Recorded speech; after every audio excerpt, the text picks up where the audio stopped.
हे आचार्य, आपकी जय हो, जय हो। समस्त देवों में आप ही श्रेष्ठ हैं। आप ही प्रज्ञा प्रभात सूर्य है। सूर्य का उदय आपसे ही होता है। आप ही सबके विश्राम स्थल है। आप ही के द्वारा आत्म भावना का साक्षात्कार होता है। इस नाना स्वरूप वाली पंचभूतात्मक सृष्टि की तरंगें जिस समुद्र पर उठती है वह समुद्र आप ही है। आपके ऐसे स्वरूप की जय हो, जय हो। हे आर्त बंधु, निरंतर कारुण्य सिंधु, शुद्ध आत्मा विद्या रूपी वधु के वल्लभ, आप सुने। आप जिनकी दृष्टि में नहीं आते उन्हीं को आप यह मायिक विश्व दिखलाते हैं और उन्हीं पर यह नाम रूपात्मक जगत प्रकट करते हैं। दूसरों की दृष्टि को चुराने को ही दृष्टिबंध कहते हैं, परंतु आपका यह अद्भुत कौशल ऐसा है कि आप स्वयं अपना ही स्वरूप छिपाते हैं। हे गुरुदेव, आप ही इस विश्व के सर्वस्व है। यह सब नाटक आपका ही रचा हुआ है। आप ही किसी को माया का भास कराते हैं और किसी को आत्मबोध कराते हैं। आपके ऐसे स्वरूप को नमन है। मेरी समझ में तो सिर्फ यही आता है कि इस जगत में जिसे अप जल कहते हैं उसे आपके ही शब्दों से मधुरता प्राप्त हुई है। आपसे ही पृथ्वी को क्षमा वाला गुण भी मिला हुआ है। सूर्य और चंद्रमा इत्यादि जो तेजस्वी सिपाही संसार में उदित होते हैं उनके तेज को आपकी प्रभा से ही तेज प्राप्त होता है। वायु की चंचलता भी आपकी ही दिव्य सामर्थ्य है और आकाश भी आपका ही आश्रय पाकर यह आंख मिचोली का खेल खेलता है। तात्पर्य यह कि यह सारी माया आपकी ही देन है और आपकी ही सामर्थ्य से ज्ञान की दृष्टि प्राप्त होती है। पर अब इस विवेचन का यही अवसान करना चाहिए, कारण कि वेद भी ऐसा विवेचन करते करते थक जाते हैं। जिस समय तक आपके आत्मस्वरूप के दर्शन नहीं होते उस समय तक तो वेदों की विवेचनात्मक शक्ति ठीक तरह काम करती है, पर जब आपके स्वरूप के सन्निकट की कोई मंजिल अथवा पड़ाव आ जाता है तब फिर वेद भी तथा मैं भी दोनों मौन हो जाते हैं, अर्थात दोनों की दशा एक समान हो जाती है। जिस समय चतुर्दिक समुद्र ही समुद्र हो और एक बुलबुला भी अलग न दिखाई देता हो, उस समय महानदियों को ढूंढ निकालने की बात ही नहीं करनी चाहिए। जिस समय सूर्योदय होता है उस समय चंद्रमा खद्योत की भांति हो जाता है। इसी प्रकार आपके आत्मस्वरूप में वेद और मैं दोनों ही एक से ही हो जाते हैं। फिर जहाँ द्वैत का अस्तित्व ही समाप्त हो जाता हो तथा परावाणी के साथ वैखरी वाणी का भी लोप हो जाता हो, वहाँ भला मैं किस मुख से आपका वर्णन कर सकता हूँ। यही कारण है कि अब मैं आपकी स्तुति करने की चेष्टा छोड़कर चुपचाप आपके चरणों पर माथा टेकना ही अच्छा समझता हूँ। अतएव हे गुरुराज, आपका स्वरूप चाहे जैसा भी हो, आपके उसी स्वरूप को नमन है। हे देव, आप मुझ पर ऐसी कृपा करें जिससे मैं इस ग्रंथ प्राणायन के व्यापार में सफल हो सकूं। आप अपनी कृपा पूंजी खोलकर मेरी बुद्धि रूप थैली में उड़ेल दे तथा मुझे ज्ञान पद की प्राप्ति करा दे।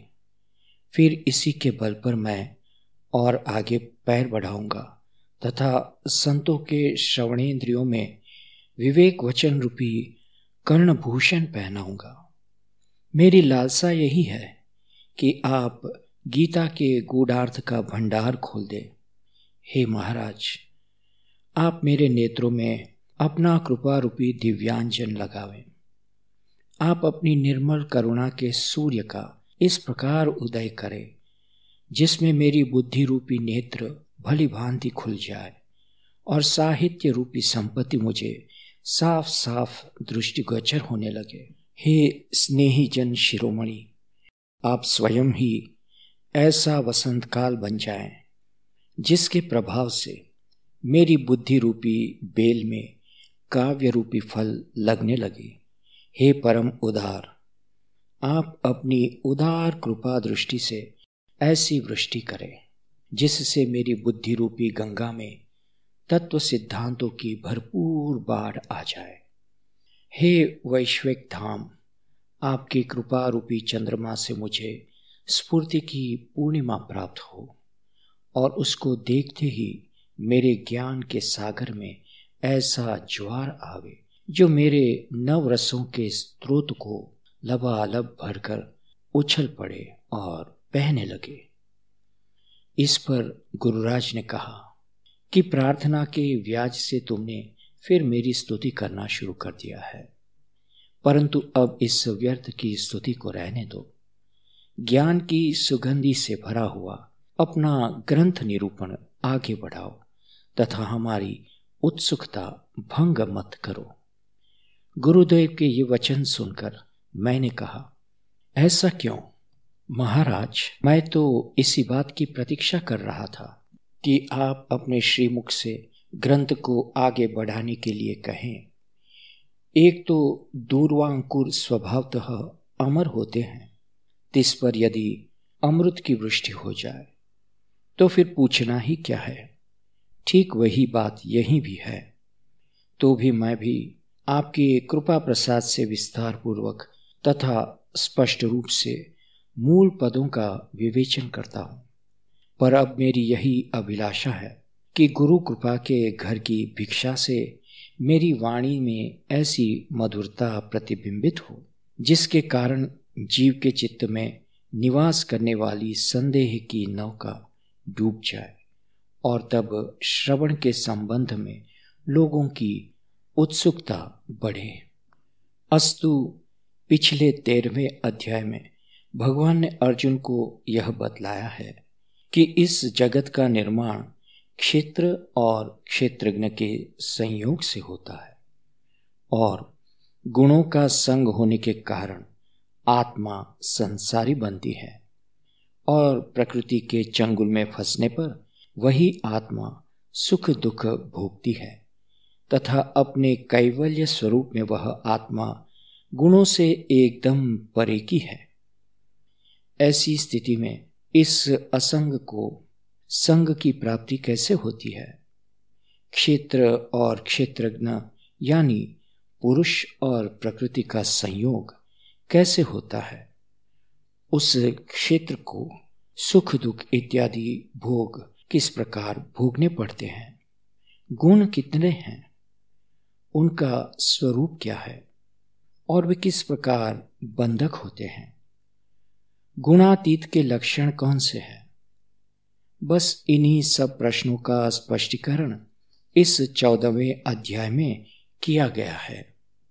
अब आप लोग यह ध्यान पूर्वक सुने कि इस विषय में वैकुंठ अधिपति भगवान श्री कृष्ण क्या कहते हैं। भगवान कहते हैं, हे अर्जुन, अपना लक्ष्य एकदम एकाग्र करके इस ज्ञान से लड़ना पड़ता है। इस ज्ञान के संबंध की बहुत सी बातें मैंने अनेक युक्तियों से तुम्हें बतलाई है, परंतु फिर भी अभी तक यह बात तुम्हारे अनुभव के पेट में प्रविष्ट नहीं हुई। इसलिए अब मैं फिर से उस पर की उपपत्ति तुम्हें बतलाता हूं जिसे श्रुतियों ने सबके परे बतलाया है। यदि वास्तविक दृष्टि से देखा जाए तो यह ज्ञान स्वयं अपना ही है, परंतु इहलोक और स्वर्गलोक के बवाल में पड़कर वह पर अर्थात परकीय हो गया है। मैं इसे पर यानी सर्वोत्तम भी कहता हूँ, और इसका कारण यही है कि और सब प्रकार के ज्ञान तो तृणवत है, तथा यह ज्ञान उन सबको जलाकर भस्म कर देने वाली अग्नि की तरह है। जो ज्ञान इहलोक और स्वर्गलोक को सत्य मानते हैं तथा यज्ञ कर्म को ही अच्छे कर्म में गिनते हैं, और भेदभाव के कारण जिन्हें द्वैत ही सत्य के सदृश प्रतीत होता है, वे समस्त ज्ञान इस ज्ञान के प्राप्त हो जाने पर स्वप्नवत मिथ्या सिद्ध होते हैं। जैसे हवा के झोंके अंततः आकाश में विलीन हो जाते हैं, अथवा जैसे सूर्योदय होने पर चंद्र इत्यादि का तेज फीका पड़ जाता है, अथवा प्रलय काल की बाढ़ आने पर जैसे समस्त नद और नदियां उसी में समा जाती है, वैसे ही इस ज्ञान का उदय होने पर अन्य समस्त ज्ञान विलुप्त हो जाते हैं।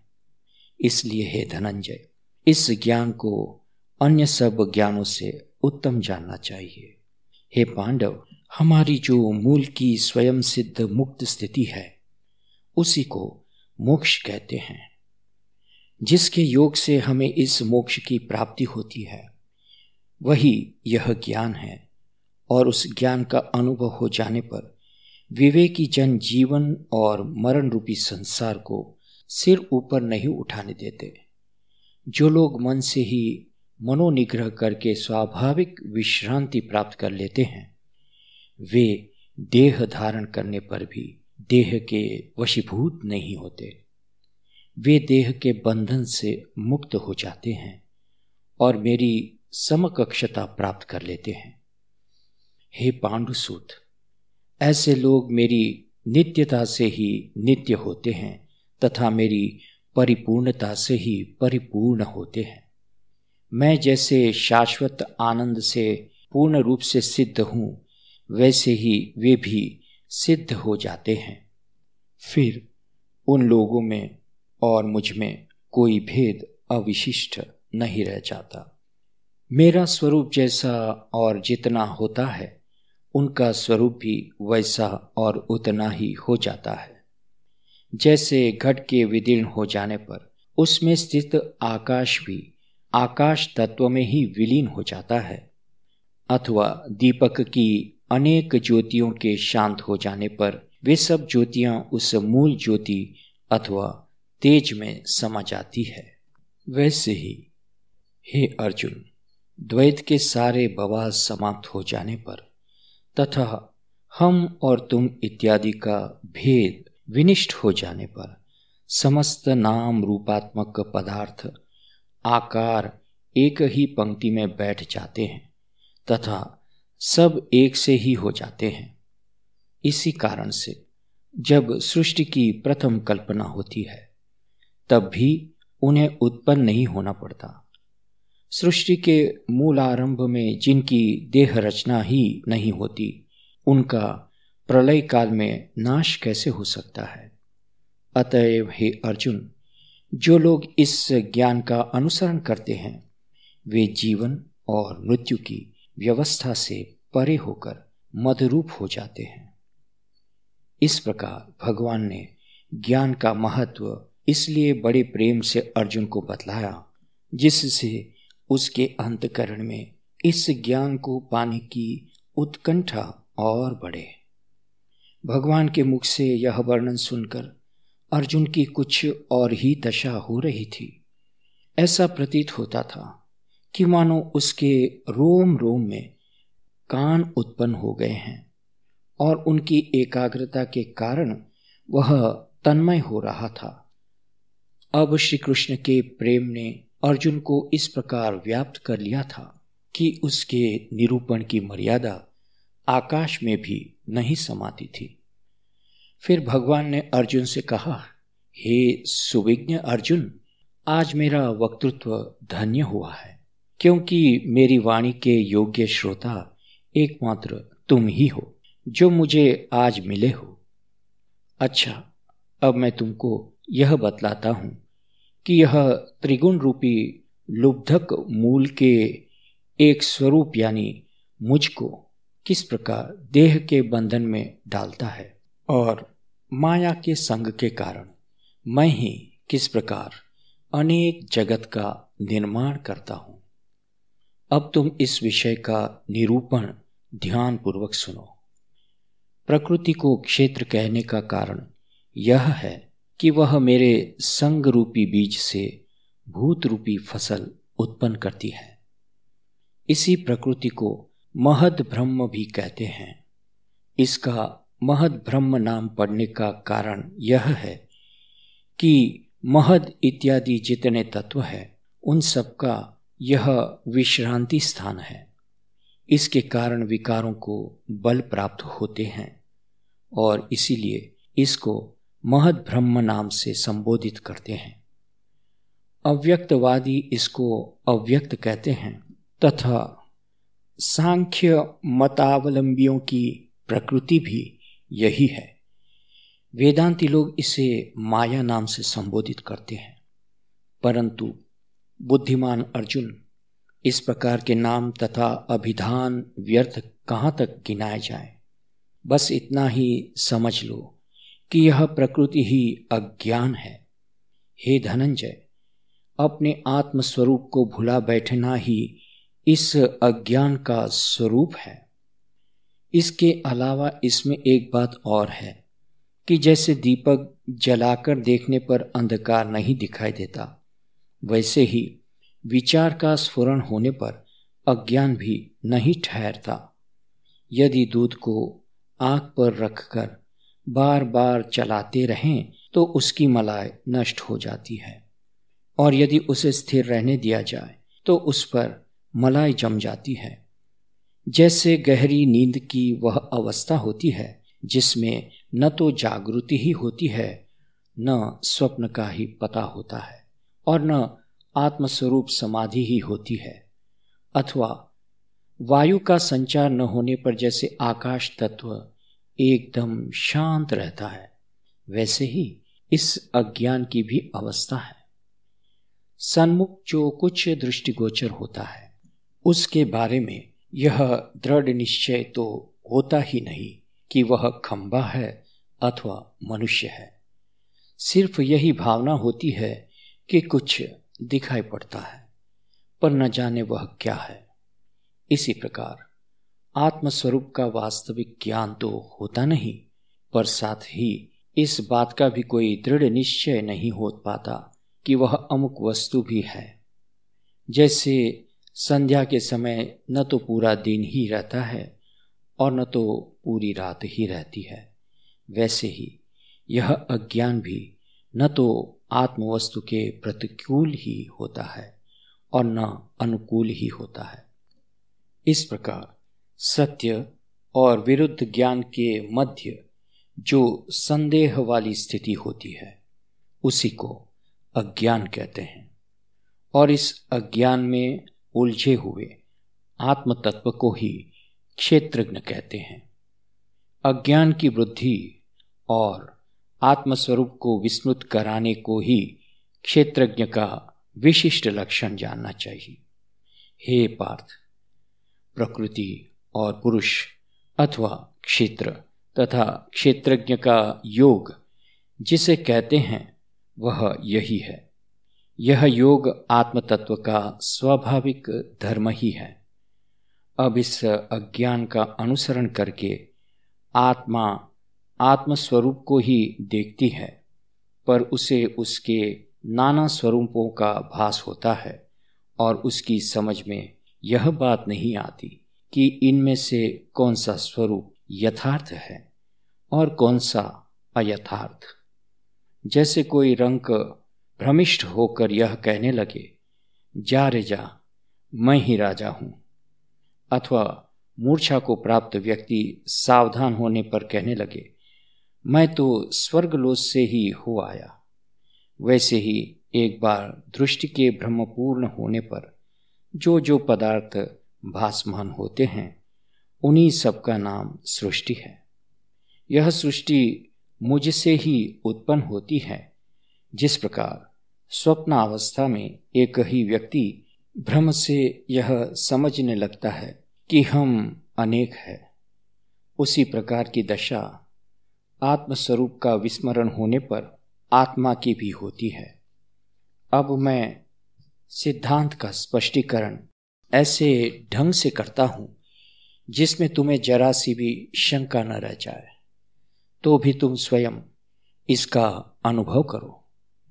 मेरी यह अविद्या नाम की गृहिणी अनादि सदा तारुण्य अवस्था में ही रहने वाली तथा वर्णातीत गुणों वाली है। यह कभी नहीं कहा जा सकता कि इसका स्वरूप केवल अमुक प्रकार का ही है, इसके अलावा इसका और कोई प्रकार नहीं है। इसकी आकृति बहुत बड़ी है। यह सोए हुए लोगों के निकट रहती है और जागे हुए लोगों से दूर भागती है। जिस समय मैं सुप्त अवस्था में रहता हूं, उस समय यह जागृत अवस्था में रहती है तथा आत्मसत्ता के साथ संयोग होने पर ही यह गर्भ धारण करती है। फिर यह मूल माया अपने पेट में प्रकृतिजन्य अष्ट विकारों के गर्भ की वृद्धि करती है। इन प्रकृति और पुरुष के मिलन से सर्वप्रथम बुद्धि तत्व का जन्म होता है और फिर उससे मन उत्पन्न होता है।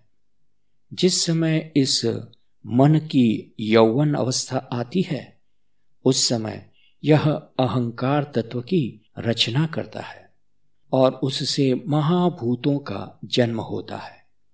स्वभावतः भूतों का संबंध विषयों और इंद्रियों के साथ लगा रहता है और इसलिए इनके साथ ही विषयों और इंद्रियों का भी जन्म होता है।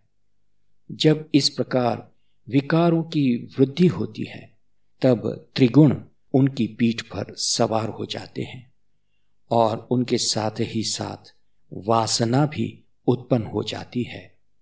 जैसे जल का संयोग होते ही बीजकण वृक्ष उत्पन्न करने का उपक्रम करने लगता है, वैसे ही अविद्या मूल माया मेरे संग से अनेक नाम रूपात्मक जगत के अंकुर उत्पन्न करने लगती है। अब हे सुजन शिरोमणि, तुम यह सुनो कि उस गर्भ को रूप किस प्रकार प्राप्त होता है।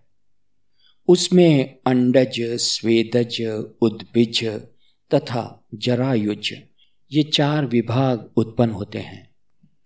स्वेदज नामक विभाग उस समय उत्पन्न होता है जिस समय उदर में तम और रज नामक गुणों से युक्त होकर तेज के साथ जल तत्व की प्रबलता होती है। जल और पृथ्वी नामक तत्वों की प्रबलता होने पर जब उसमें केवल तमोगुण रहता है, तब उद्भिज नामक विभाग उत्पन्न होता है। जब कर्मेंद्रियां और ज्ञानेंद्रियां परस्पर सहायक होने लगती है और मन तथा बुद्धि इत्यादि से युक्त हो जाती है, तब जरायुज नामक विभाग उत्पन्न होता है।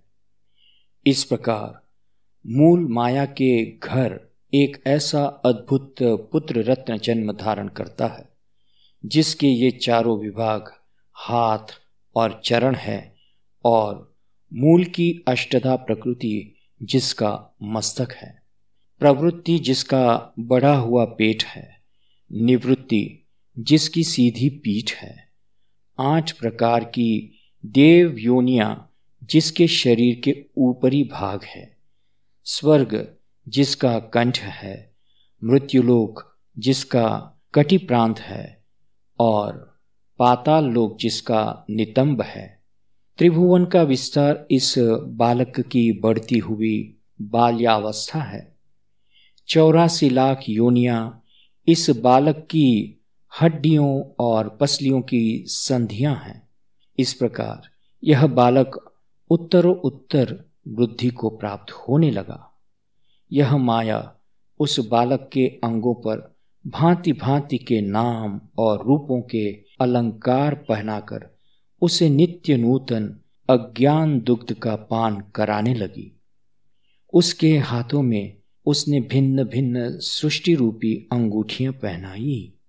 उनमें से प्रत्येक अंगूठी की चमक कुछ निराली ही है। इस प्रकार अपने इस एकमात्र चराचर स्वरूप और अप्रीतम सुंदर बालक का प्रसव करके वह प्रकृति अपने आप को कृतकृत्य मानने लगी। ब्रह्मदेव इस बालक के प्रातः काल है, विष्णु मध्याह्न काल है और शंकर संध्या काल है।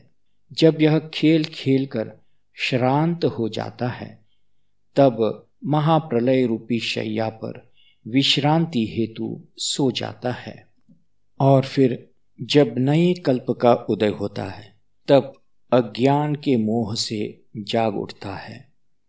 इस प्रकार हे अर्जुन, यह बालक अज्ञान के घर में कौतुक करता हुआ युग परंपरा के डग भरने लगता है।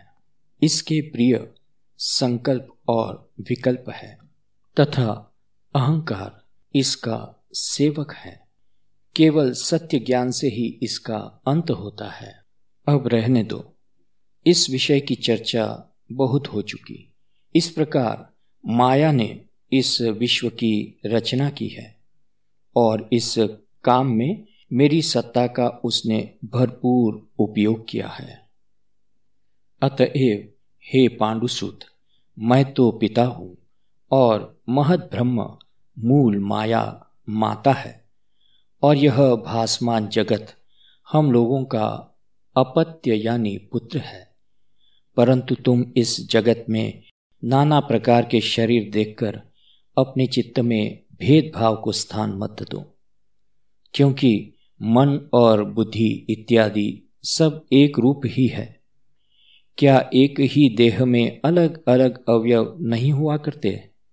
इसी प्रकार अनेक रूप में भासमान होने वाला यह विश्व मूलतः एक ही है। जैसे एक ही बीज से वृक्ष की छोटी बड़ी अनेक टहनियां उत्पन्न होती है, अथवा इस प्रकार के संबंध के कारण मिट्टी से घर नामक बालक उत्पन्न होता है, अथवा कपास के सूत के उदर से वस्त्र नामक पोता नाती जन्म लेता है, अथवा जिस संबंध के द्वारा सागर को लहरों के रूप में संतति उत्पन्न होती है, इस चराचर जगत के साथ मेरा भी उसी प्रकार का संबंध है। इसलिए जैसे अग्नि और ज्योति ये दोनों केवल अग्नि ही है, वैसे ही यह समस्त विश्व मैं ही हूँ। सब संबंध मिथ्या है। यदि कहा जाए कि जगत की उत्पत्ति होते ही मेरा स्वरूप मिट जाता है, तो फिर जगत को कौन प्रकाशित करता है? स्वर्ण का अलंकार बनता है तो क्या उसका स्वर्ण तत्व विनिष्ट हो जाता है? हे धनंजय, क्या अवयवी को अवयवों का आच्छादन प्राप्त हुआ है? वह तो उसका रूप ही है। भला तुम ही बतलाओ, ज्वार के बीज के अंकुरित होने पर उसमें जो बाल आती है, उससे उस बीज की कमी पाई जाती है अथवा वृद्धि पाई जाती है? अतः मैं ऐसा नहीं हूं कि जगत को पृथक करने से दिखलाई पड़ूं, क्योंकि मैं ही सारा जगत हूं। हे धनुर्धर, यह सच्चा और निर्दोष ज्ञान तुम अपने मन में अच्छी तरह से बैठा लो। मैं अपने आप को ही भिन्न भिन्न शरीर में प्रकट करता हूँ। इसका प्रमुख कारण मेरा उत्पन्न किया हुआ त्रिगुण का बंधन ही है। हे कपिध्वज, जैसे हम स्वप्नों में अपनी ही मृत्यु का दुख भोगते हैं, अथवा जैसे पीलिया रोग से ग्रसित व्यक्ति की पीली तो आंखें होती ही है, पर उसे जगत की सारी वस्तुएं पीली दिखाई देने लगती हैं, अथवा सूर्य का प्रकाश प्रकट होने पर मेघ दिखाई देते हैं, और जब मेघों से सूर्य आच्छादित हो जाता है तब भी वे मेघ सूर्य के प्रकाश से ही दिखाई देते हैं, अथवा स्वयं हमसे जो छाया उत्पन्न होती है उसी को देखकर हम भयभीत हो जाते हैं, परंतु वास्तव में वह छाया हमसे भिन्न नहीं होती। वैसे ही मैं ही नाना प्रकार के शरीर दिखलाकर भेदभाव को प्राप्त होता हूँ। इसमें भी एक बंधन ही कारण होता है, वह भी ध्यानपूर्वक सुनो। मैं बद्ध हूँ अथवा मुक्त हूँ, इस प्रश्न का जन्म एकमात्र हमारे आत्मस्वरूप के अज्ञान के कारण ही होता है। इसलिए हे अर्जुन, अब तुम यह भी सुन लो कि किन गुणों के कारण मैं अपने आप को बद्ध के समान दृष्टिगत होता हूँ। गुण कितने हैं, उनके धर्म कौन कौन से हैं, उनके लक्षण तथा नाम क्या है और उनकी उत्पत्ति कहाँ से होती है, इन सारी बातों को अब तुम मन लगाकर सुनो। सत्व, रज और तम नाम के ये 3 गुण हैं। इनकी जन्मभूमि प्रकृति है। इनमें से सत्वगुण उत्तम है, रजोगुण मध्यम है और तमोगुण अधम है। ये त्रिगुण एक ही मनोवृत्ति में भी हो सकते हैं, जैसे एक ही देह में बाल्यावस्था इत्यादि तीनों ही अवस्थाएं दृष्टिगत होती है, अथवा शुद्ध स्वर्ण में ज्यों ज्यों रांगा इत्यादि अधिक से अधिक मिलाया जाता है, त्यों त्यों कसौटी पर कसने से उसका कस हल्का पड़ता जाता है और 15 कस का स्वर्ण अंततः 5 ही कस का बन जाता है। अथवा जब सावधानता आलस्य में डूब जाती है, तब निद्रा आकर अपना वर्चस्व स्थापित कर लेती है। वैसे ही जो वृत्ति अज्ञान को स्वीकार करके विस्मृत होती है, वह सत्व और रज से अंकित होकर अंततः तमोगुण से भी पूर्ण हो जाती है। हे अर्जुन, इनका नाम तो गुण ही है, पर ये गुण बंधक किस प्रकार होते हैं यह भी सुन लो। जब आत्मा जरा सा भी क्षेत्रज्ञ वाली दशा जीवात्मा स्वरूप में देह में प्रवेश करती है, तब वह आजन्म यही कहती फिरती है कि यह देह ही मैं हूं। मत्स्य के मुख में ज्यों ही आमिष मांस पड़ता है, त्यों ही धीवर उसे अपनी ओर खींच लेता है। ज्यों ही इस प्रकार का जरा सा भी अभिमान होता है, त्यों ही सत्वरूपी शिकारी सुख और ज्ञान का पाश खींचने लगता है और जीवात्मा उस पाश में मृग की तरह फंसकर छटपटाने लगता है। वह ज्ञान के अभिमान से बड़बड़ाता है, नातृत्व के कारण तड़फता है और हाथ लगा आत्मसुख गंवा बैठती है। उस अवस्था में यदि कोई उसकी विद्वत्ता का सम्मान करता है तो उसको बहुत तृप्ति मिलती है। यदि उसे जरा सा भी सुख की उपलब्धि होती है तो बहुत आनंद होता है और तब उसे इस बात का अभिमान होने लगता है कि मैं वास्तव में सुखी हूं। उस समय वह जीवात्मा यह कहता फिरता है कि क्या सचमुच यह मेरा सौभाग्य नहीं है? भला मेरे जैसा दूसरा कौन सुखी है? इस तरह की बातें कहते कहते ही उसमें 8 सात्विक भावों का वेग पूर्वक संचार होने लगता है। परंतु यह क्रम यही नहीं रुकता। इसमें एक और अड़चन आ खड़ी होती है, वह यह कि विद्वत्ता भूत बनकर उसके सिर पर सवार हो जाती है। उसे इस बात का दुख नहीं होता कि मैं मूलतः ज्ञान स्वरूप था और मैंने वह अपना मूल स्वरूप खो दिया है। इसका प्रमुख कारण यही है कि वह स्वयं अपने ज्ञान से फूलकर आकाश की तरह हो जाता है। जैसे कोई राजा स्वप्नावस्था में भिक्षुक बन जाता है और उस अवस्था में स्वयं अपनी ही नगरी में प्रवेश करके भिक्षा मिलने पर अपने को इंद्र के समान सौभाग्यशाली मानने लगता है, वैसे ही हे पांडुसुत, निराकार केवल आत्मा जब देहवान जीवात्मा का रूप धारण कर लेता है तब वह भी बाह्य ज्ञान से भ्रमिष्ट हो जाता है। वह व्यवहार कला में निपुण हो जाता है, याज्ञिकी विद्या में पारंगत हो जाता है। केवल यही नहीं, अपितु अपने ज्ञान के गर्व के कारण उसे स्वर्ग भी तुच्छ जान पड़ता है। फिर वह अपने ज्ञान की डींग मानने लगता है और कहता है कि मेरे अलावा दूसरा कोई ज्ञानी नहीं है। मेरे चित्त में चातुर्य ठीक उसी प्रकार विलास करता है जिस प्रकार आकाश में चंद्रमा विलास करता है। इस प्रकार सत्वगुण जीवात्मा को सुख और ज्ञान की रस्सी में कसकर बांध लेता है और उसकी दशा अपाहिज के बैल की भांति कर देता है। अब तुम यह सुनो कि वह शरीरधारी जीवात्मा रजोगुण से किस प्रकार बांधा जाता है।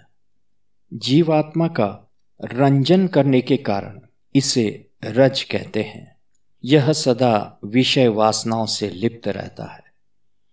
जब यह रज थोड़ा सा भी जीवात्मा में अपनी पैठ बना लेता है तब वह विषय भोग की इच्छा के मार्ग पर चल पड़ता है तथा वासना की वायु पर सवार हो जाता है।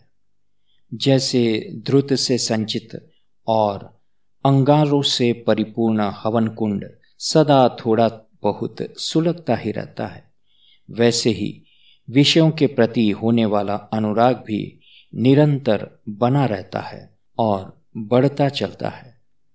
दुख से भरा हुआ विषय भी मधुर जान पड़ता है और यदि स्वयं इंद्र का भी ऐश्वर्य प्राप्त हो जाए तो भी वह अत्यल्प ही जान पड़ता है। जिस समय यह तृष्णा बलवती हो जाती है उस समय यदि मेरुगिरी भी हाथ आ जाए तो विषयों की प्राप्ति के लिए जीव उससे भी कहीं अधिक भयंकर साहस का कृत्य करने को तत्पर हो जाता है। ऐसे कार्यों के लिए वह अपने प्राण निछावर करने के लिए भी उद्यत हो जाता है और यदि उस प्रयत्न में एक तिनका भी उसके हाथ लग जाता है तो वह अपना जीवन धन्य मानने लगता है। वह सोचता है कि वर्तमान में मेरे पास जो कुछ है वह सब यदि मैं आज ही उड़ा दूं तो भी कोई बात नहीं है, पर कल क्या करूंगा। और इस प्रकार की आशा मन में पालकर वह अपने व्यवहार का विस्तार करता है। वह स्वर्ग जाना तो उचित समझता है, परंतु वह सोचता है कि वहां जाने पर खाऊंगा क्या।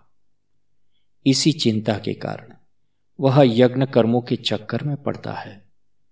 अब वह व्रतों और अनुष्ठानों का क्रम प्रारंभ करता है, कुएं तालाबों आदि का निर्माण करवाता है तथा इष्ट पूर्ति के कृत्य करता है, पर चित्त में काम की वासना रखे बिना वह कभी कोई कार्य संपन्न नहीं करता। ग्रीष्म ऋतु की वायु की भांति वह जीव कभी विश्राम करना नहीं जानता और अहर्निश व्यवहार की धुन में लगा रहता है।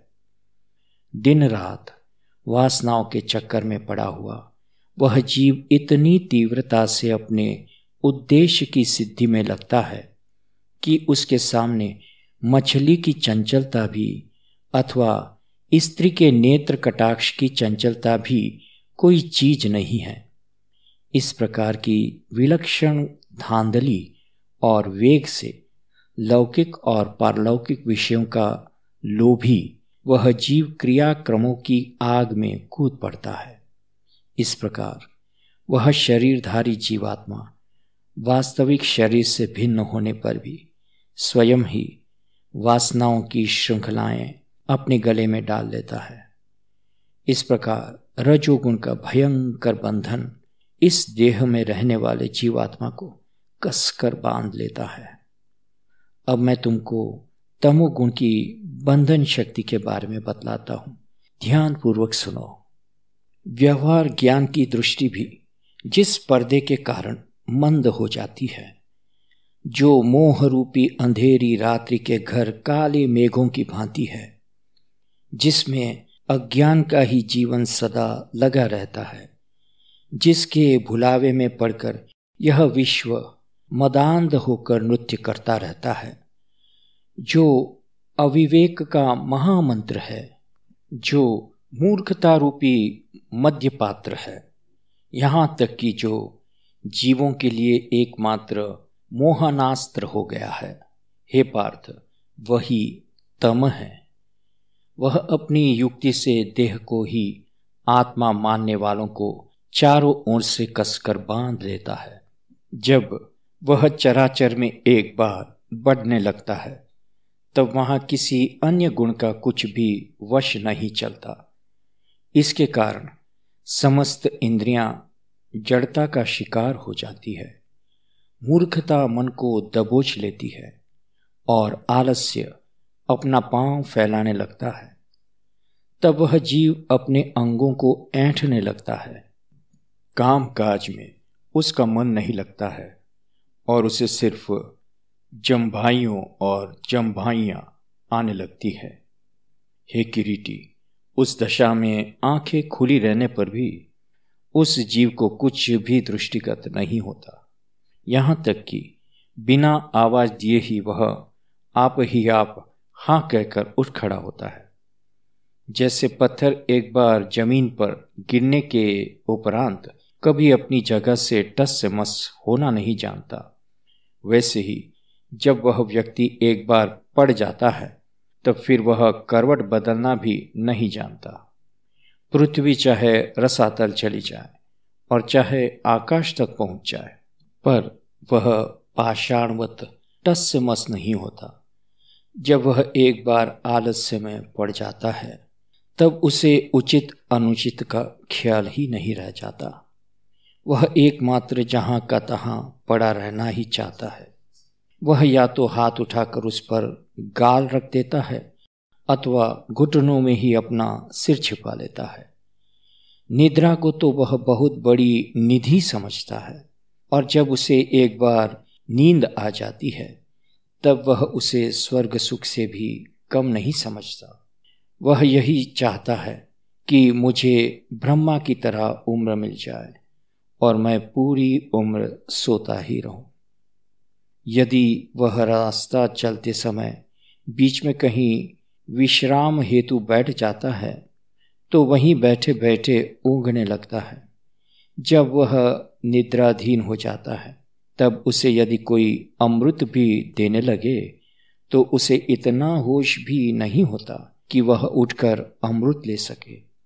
यदि कभी कभार उसके जिम्मे में कोई काम आ जाता है, तो वह क्रोध से मानो अंधा हो जाता है।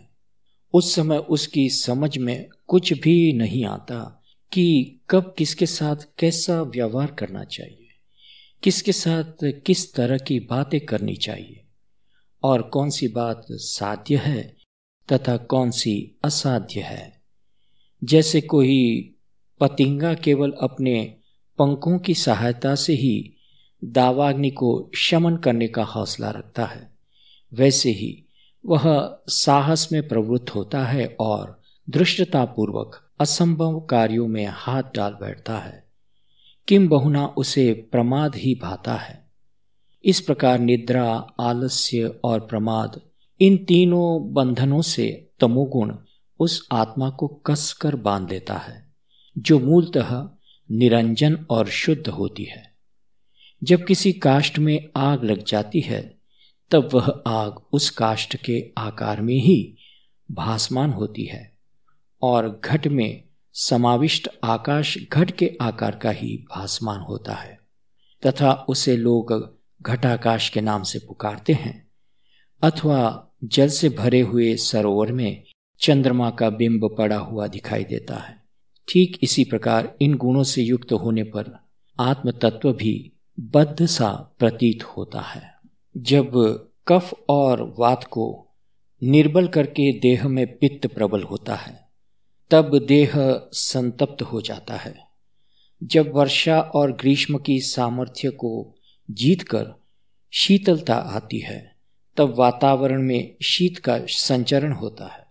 जब स्वप्न अवस्था और जागरावस्था का लोप हो जाता है और सिर्फ सुषुप्ति ही अविशिष्ट रह जाती है, तब चित्तवृत्ति क्षण भर के लिए सुषुप्तिमय ही हो जाती है। ठीक इसी प्रकार जब सत्वगुण प्रबल होता है, तब वह रज और तम इन दोनों को दबोच देता है और फिर जीव यह कहता फिरता है कि मैं कितना अधिक सुखी हूं। इसी प्रकार जब तमोगुण सत्व और रज को दबाकर प्रबल होता है, तब वह जीव को सहज में ही प्रमाद के वश में कर लेता है।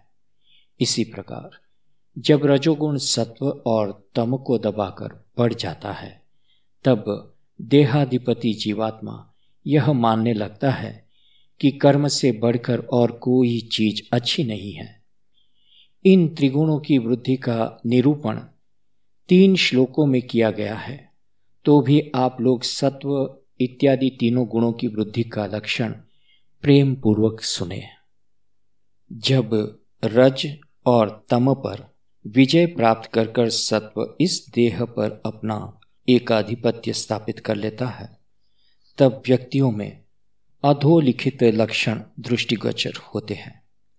वसंत ऋतु में कमल की सुगंध स्वयं कमल में ही न समाकर जैसे चतुर्दिक फैलने लगती है, वैसे ही उस व्यक्ति का ज्ञान अंतःकरण में न समाने के कारण बाहर निकलने लगता है। समग्र इंद्रियों में विवेक बुद्धि बसी रहती है और उसके कारण हाथों और पैरों को एक अद्भुत दृष्टि प्राप्त हो जाती है।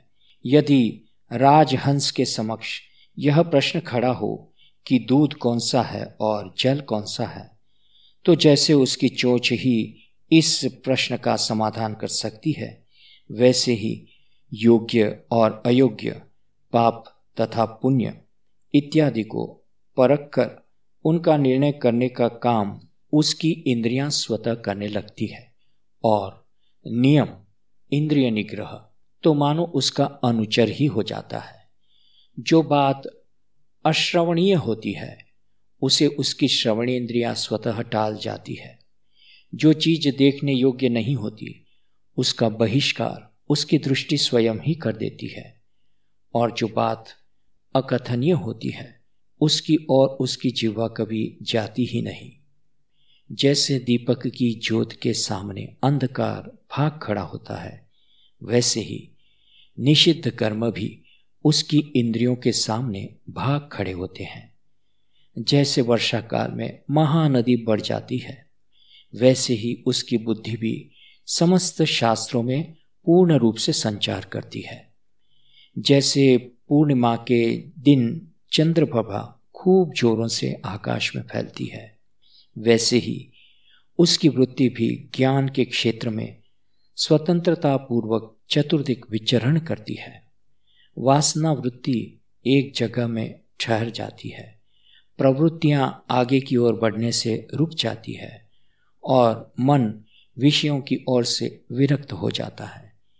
कहने का आशय यह है कि जब सत्वगुण की वृद्धि होती है, तब व्यक्ति में ही यही सब लक्षण स्पष्ट रूप से दृष्टिगोचर होने लगते हैं।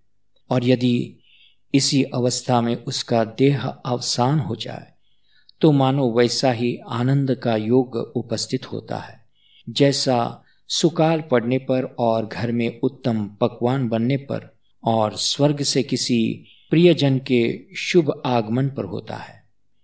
घर में जैसी संपत्ति होती है, यदि आंतरिक वृत्ति भी वैसी उदार और अधिक हो, तो भला परलोक साधन के साथ ही साथ इहलोक साधन भी क्यों न हो। हे धनंजय, भला ऐसे व्यक्ति की उपमा कहाँ प्राप्त हो सकती है। इसी प्रकार जो सत्वगुण संपन्न हो, उसकी इसके अतिरिक्त और कौन सी गति हो सकती है। कारण यह है कि जीवात्मा जब चरमोत्कर्षक तक पहुंच जाता है, शुद्ध सत्व साथ लेकर यह भोग साधक चरमोत्कर्ष तक पहुंचा हुआ शुद्ध सत्व साथ लेकर यह भोग साधक शरीर रूपी घोंसला त्याग कर बाहर निकलता है और इस प्रकार की सत्व संपन्न स्थिति में अचानक इस शरीर से छूटता है, तब वह एकमात्र सत्व की ही मूर्ति होता है और आगे चलकर वह ज्ञानी जनों में जन्म धारण करता है। हे धनुर्धर, यदि राजा अपना सारा ऐश्वर्य लेकर किसी पर्वत पर चला जाए तो तुम ही बतलाओ कि क्या वहां उसके महत्व में कोई कमी आ सकती है? अथवा यदि एक गांव का दीपक किसी अन्य गांव में पहुंचा दिया जाए तो भी क्या वह दीपक ही नहीं बना रहता? ठीक इसी प्रकार उस शुद्ध सत्व के कारण ज्ञान की विलक्षण वृद्धि होती है और बुद्धि विवेक रूपी सागर में तैरने लगती है। फिर महद इत्यादि समस्त तत्वों का यथासांग विचार करके अंत में जो जीव आत्मस्वरूप में समाकर समरस हो जाता है और उस शुद्ध ब्रह्म को हस्तगत कर लेता है, जो 3600 तत्वों से भी परे का 37वां तत्व है, अथवा जो सांख्य मत अनुसार 2400 तत्वों से परे का 25वां तत्व है, जो तीनों गुणों, तीनों देहों और तीनों अवस्थाओं इत्यादि से परे का और चौथा है, तथा जो शुद्ध सत्व है वह उस सर्वोत्तम सत्व के बल पर इस प्रकार का देह प्राप्त करता है जिसकी इस संसार में कोई उपमा ही नहीं है। इस प्रकार जब रजोगुण तम और सत्व को दबाकर प्रबल होता है, तब वह अपने क्रियाकलाप से इस शरीर रूपी गांव में उधम मचा देता है। अब यह भी सुनो कि उस समय व्यक्ति में कौन कौन से लक्षण प्रकट होते हैं। जैसे तूफान बहुत सी चीजों को इकट्ठा करके आसमान में उड़ा ले जाता है, वैसे ही जब रजोगुण का वेग चलता है तब वह इंद्रियों को विषयों का भोग करने के लिए उन्मुक्त कर देता है। दूसरे की स्त्रियों पर कामना वासना पूर्ण दृष्टि डालने को वह नीति विरुद्ध नहीं समझता और बकरी के मुख की भांति वह अपनी इंद्रियों को स्वच्छंद विचरण करने के लिए छोड़ देता है। उसकी विषय इच्छा इतनी प्रबल होती है कि उससे मात्र वही चीज बच सकती है जो किसी तरह उसकी पकड़ में नहीं आ सकती। हे धनंजय, उसकी प्रवृत्ति सदा उल्टे सीधे कार्यों की ओर लगी रहती है। कभी कभी भवन अथवा मंदिर बनवाएं या अश्वमेघ करने की भी धुन उस पर सवार हो जाती है। वह यदा कदा यह भी सोचता है कि कोई नगर बसाना चाहिए, जलाशय आदि बनवाने चाहिए अथवा नाना प्रकार के बाग बगीचे भी लगवाने चाहिए। वह इस प्रकार के बड़े बड़े कार्यों का आरंभ करता है, किंतु उसकी इहलोक और परलोक, इन दोनों लोकों के सुखों की अभिलाषा कभी पूरी नहीं होती। उसके अंतरंग में सुख की ऐसी अपार और तीव्र लालसा सदा भरी रहती है जिसके समक्ष महासागर का असीम विस्तार और गहराई कोई चीज नहीं होती और जिसके आगे अग्नि की दाहकता भी कोई मूल्य नहीं रखती। भोग इच्छा आशा पाश में आबद्ध होकर उसके मन के आगे आगे निरंतर दौड़ती रहती है तथा वह भोग इच्छा भटकती हुई बड़े शौक से पूरे संसार को अपने पैरों तले रौंद डालती है। जब इस प्रकार व्यक्ति में रजोगुण का विस्तार होता है तब उपर्युक्त समस्त लक्षण व्यक्ति में प्रकट हो जाते हैं और इस प्रकार की गड़बड़ी होने पर जब शरीरांत होता है तब वह इन गड़बड़ियों को अपने साथ लेकर ही दूसरे देह में घुसता है, पर उसे मानव की ही योनि मिलती है। यदि कोई भिक्षुक नाना प्रकार के सुखों से युक्त होकर किसी राजभवन में जा बैठे तो भी क्या वह कभी राजा हो सकता है? कोई बैल चाहे किसी धनवान व्यक्ति के बारात में ही क्यों ना आया हो, किंतु उसे खाने के लिए घास ही मिलती है। इसीलिए वह सिर्फ ऐसे ही लोगों की पंक्ति में बैठाया जाता है जिनकी सांसारिकता अहर्निश चलती रहती है और जिन्हें पल भर भी चैन नहीं मिलता। तात्पर्य यह कि जिस व्यक्ति का देह अवसान रजोगुण की वृत्तियों में निमग्न रहने की अवस्था में होता है, उसका जन्म फिर कर्मठों में ही होता है। इसी प्रकार रज और सत्वगुण को दबा करके तमोगुण प्रबल होता है। उस अवस्था में देह के बाह्य अभ्यंतर जो लक्षण दृष्टिगोचर होते हैं वह भी सुन लो। इस तमोगुण के कारण मन अमावास्या की रात्रि के उस आकाश की भांति हो जाता है जिसमें सूर्य और चंद्रमा का कहीं पता ही नहीं चलता, और उसी की भांति उसका अंतःकरण शून्य, निश्चेतन तथा उदासीन रहता है। उस स्थिति में उसके मन में विचार शक्ति ही नहीं रह जाती।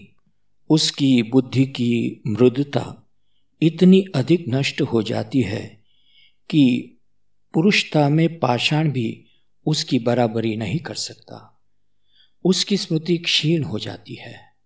उसके पूरे शरीर में अविचार का ही बोलबाला रहता है। उसका सारा लेन देन मूर्खता पर ही टिका रहता है। अनाचार मूर्तिमान होकर सदा उसकी इंद्रियों के सामने खड़ा रहता है। उसे चाहे मृत्यु तुल्य यंत्रणा ही क्यों न प्राप्त हो, पर फिर भी वह अपनी अनाचार पूर्ण क्रियाएं सतत जारी रखता है। जिस प्रकार उल्लू को केवल अंधेरे में ही दिखाई पड़ता है, उसी प्रकार उस तामस वृत्ति वाले जीव को सदा दुष्कर्म में ही आनंद मिलता है। इसी प्रकार निषिद्ध कार्य करने की प्रबल इच्छा उसके चित्त में उत्पन्न होती है, और उस इच्छा के साथ ही साथ उसकी इंद्रियां भी वह काम करने की ओर दौड़ पड़ती है। इस प्रकार का जीव बिना मदिरा पान किए हुए भी मदिरा पीने वालों की ही भांति लुढ़कता रहता है। सन्निपात न होने पर भी बड़बड़ाता रहता है, और प्रेम भावना में भी पागलों सा मोहपाश में जकड़ा रहता है। यह ठीक है कि उसका चित्त ठिकाने नहीं रहता, पर साथ ही साथ उन्मनी अवस्था में भी नहीं रहता। वह सदा मोहाक्रांत रहता है। कहने का भाव यह है कि जिस समय तमोगुण सिर पर प्रबल रहता है, उस समय वह इन सब चिन्हों को उग्र रूप से उत्पन्न करता है, और यदि उसी अवस्था में उस जीव का देह अवसान हो जाए तो वह इस तमोगुण की गठरी को लिए हुए ही इस देह से प्रयाण करता है। राई अपना राईपन तथा स्वरूप अपने बीच में रखकर स्वयं सूख और मर जाती है, पर फिर जब वह बीज अंकुरित होता है तब क्या उसमें से राई के अलावा और भी कुछ उत्पन्न हो सकता है? जिस अग्नि से दीपक की ज्योति जलती है, वह मूल अग्नि यदि बुझ भी जाए तो क्या हो सकता है? जिस समय तक उसकी जलाई हुई दीपक की ज्योति प्रज्वलित रहती है, उस समय तक वह उस मूल अग्नि का सारा स्वरूप उस ज्योति में विद्यमान रहता है। इसी प्रकार जिस समय जीव अपने संकल्पों को तम की गठरी में बांधकर और वह गठरी लेकर इस देह से निकलता है, उस समय वह फिर तामस देह ही धारण करता है। किम बहुना जब कोई व्यक्ति तमोगुण बढ़े रहने की अवस्था में देह का त्याग करता है, तब वह पशु पक्षी अथवा कीड़े मकोड़े या वृक्षों की योनि में जाता है। इसीलिए श्रुति का वचन है कि पुण्य कर्म वह कर्म है जो सत्वगुण से उत्पन्न होता है, और यही कारण है कि उस निर्मल सत्व से सुख और ज्ञान का जो अपूर्व फल सहज में उपलब्ध होता है, उसे सात्विक फल से संबोधित करते हैं। रजोगुण की क्रियाएं इंद्रियां कड़वा फल की भांति ऊपर से देखने में तो सुंदर सुखों से युक्त होती है, किंतु अंततः कटु दुखों से युक्त सिद्ध होती है। अथवा नीम का फल जैसे ऊपर से देखने में तो बहुत सुंदर रहता है, परंतु अंदर से कड़वा होता है, वैसे ही राजस क्रियाओं के फल भी ऊपर से देखने में अच्छे लगते हैं, परंतु अंदर से बहुत ही बुरे होते हैं। जैसे विषांकुर के फल भी विषयुक्त ही होते हैं, वैसे ही तामस कर्मों का फल भी अज्ञान ही होता है। अतएव हे अर्जुन, जैसे सूर्य दिनमान का कारण होता है, वैसे ही सत्वगुण ज्ञान का कारण होता है। इस प्रकार जैसे द्वैत की उत्पत्ति आत्मस्वरूप की विस्मृति से होती है, वैसे ही लोभ की उत्पत्ति रजोगुण से होती है। हे सुविज्ञ, मोह, अज्ञान और प्रमाद इत्यादि जो बहुत से दोष इकट्ठे दिखाई देते हैं, उन सब का कारण सदा तमोगुण ही होता है। इन तीनों गुणों के लक्षण मैंने पृथक पृथक इस तरह तुम्हें बतला दिए हैं कि वे भी तुम्हें हस्तमालक न्याय से हाथ पर रखे हुए आंवले की भांति ही साफ साफ दिखाई दे। रज और तम का नाश केवल सत्व ही कर सकता है। सत्व के अलावा अन्य कोई गुण जीवात्मा को ज्ञान की ओर नहीं ले जा सकता। इसलिए जैसे कुछ लोग अपना सर्वस्व छोड़ करके चौथी भक्ति संन्यास भक्ति को स्वीकार करते हैं, वैसे ही बहुतरे लोग आजन्म सात्विक वृत्ति के व्रत को ही आचरण करते हैं। इसी प्रकार जो लोग अपने सारे व्यवहार सात्विक वृत्ति से ही करते हैं, वे शरीरांत होने पर स्वर्गाधिपति होते हैं। जिनके जीवन और मरण रजोगुण में ही होते हैं, वे देहपात होने पर इसी मृत्यु लोक में मानव शरीर धारण करते हैं। वे लोग इस लोक में एक ही थाली में से सुख दुख की खिचड़ी खाते हैं और उनके मार्ग में अवरोध उत्पन्न करने वाली मृत्यु कभी उनका पीछा नहीं छोड़ती। जो लोग तमोगुण में ही बड़े होते हैं और उसी अवस्था में जिनके इस भोग क्षेम भोगायतन देह का अंत होता है, वे तामस स्थिति को प्राप्त होते हैं और उन्हें मानो सदा नरक भूमि में रहने का पट्टा ही मिला रहता है। हे पांडुसुत, इस प्रकार ब्रह्म की सत्ता से उत्पन्न होने तथा बढ़ने वाले इन त्रिगुण के बारे में मैंने तुमको बतला दी है। यदि यथार्थ दृष्टि से देखा जाए तो ब्रह्म के स्वरूप में कभी कोई भेद होता ही नहीं, पर वह ब्रह्म ही भिन्न भिन्न अवसरों पर इन गुणों के लक्षण अनुसार क्रिया करता है।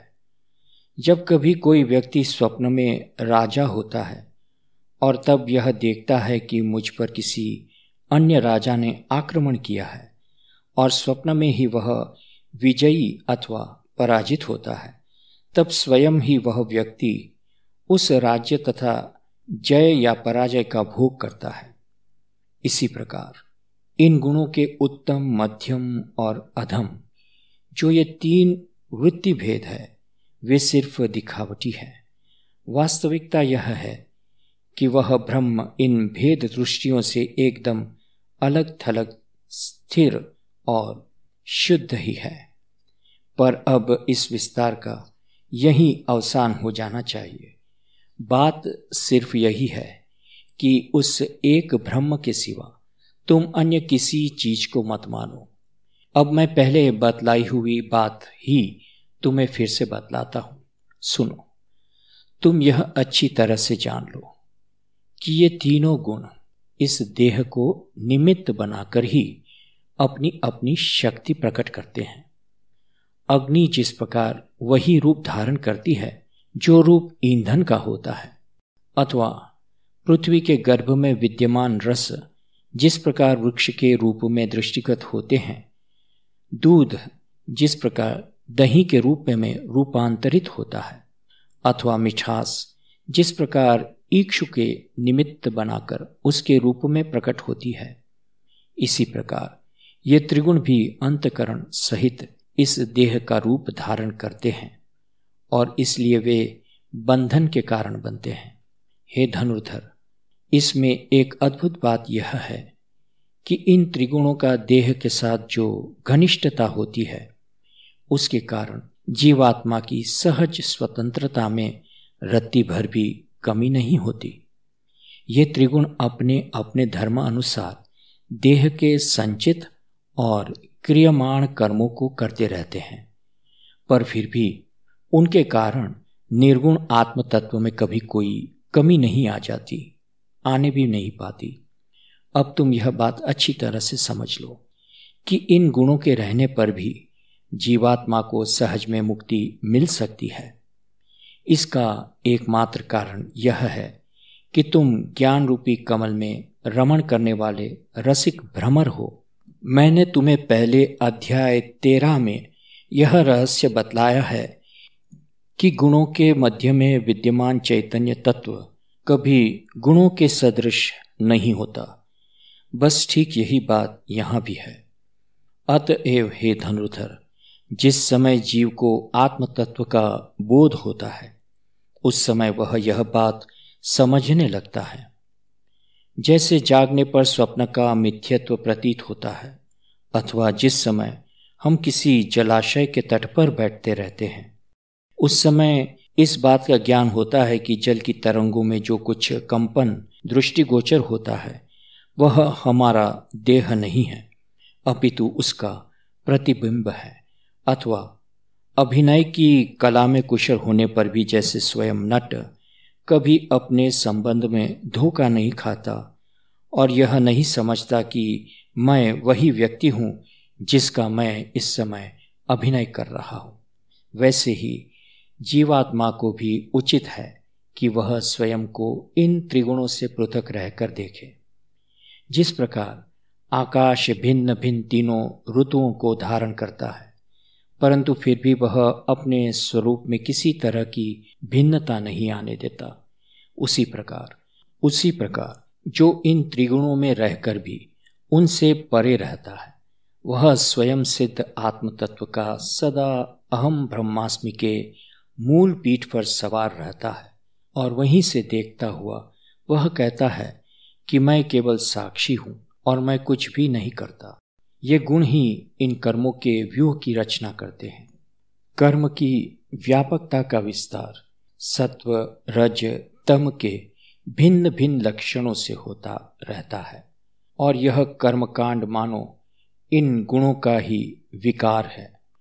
इन गुणों तथा कर्मों के मिश्रण में मैं ठीक वैसे ही हूँ जैसे वन में दृष्टिगोचर होने वाली वन की शोभा का मूल कारण वसंत होता है, अथवा जैसे नक्षत्र पहले तो फीके पड़ते हुए दृष्टिगत होते हैं और तब अदृश्य हो जाते हैं, जैसे सूर्यकांत मणि प्रकाशित होती है अथवा कमल प्रस्फुटित होते हैं, अंधकार विनष्ट होता है, अथवा सूर्य के उदित होने पर उसके साथ होने वाली इस प्रकार के अन्य कार्य होते हैं।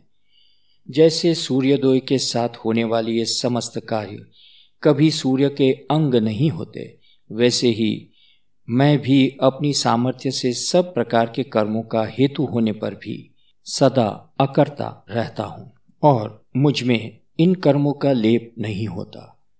मैं ही गुणों को प्रकट करता हूँ और मैं ही उनमें सामर्थ्य भी उत्पन्न करता हूँ, पर इन गुणों के निशेष होने पर जो निर्गुण और शाश्वत तत्व शेष रहता है वह मैं ही हूँ। हे धनंजय, जिस व्यक्ति में इस प्रकार की विवेक बुद्धि का उदय होता है वह परम गति प्राप्त करके गुणों की सीमा को लांघ जाता है। इस प्रकार का व्यक्ति सब गुणों से परे इस स्वतंत्र तत्व को पूरी तरह से जानता है और इसका कारण यह है कि उस पर ज्ञान की छाप पूर्णतया पड़ी रहती है।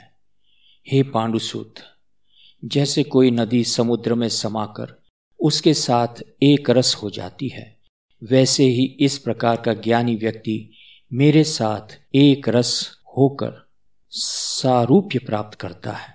नलिका यंत्र पर से उड़कर तोता जैसे वृक्ष की शाखा पर जा बैठता है, वैसे ही वह ज्ञानी जीव माया से छुटकारा पाकर अहम ब्रह्मास्मि के मूल अहम तत्व पर स्थित हो जाता है।